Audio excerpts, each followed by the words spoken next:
урматтуу мекендештер, бир дарылоонун бир жолу бул мына фитосвечи ушная деген ушул кулак свечисин киндикке койсоңуздар дагы лечение болот деп айткам. Аны кандай колдонобуз деп көп сурап атышат. Демек азыр ошону көрсөтүп берели.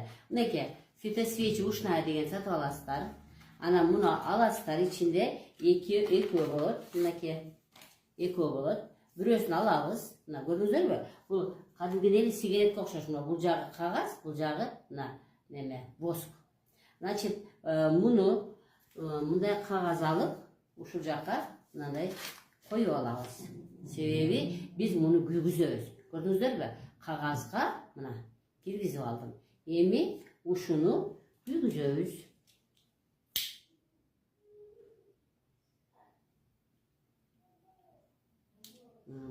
Мынакей.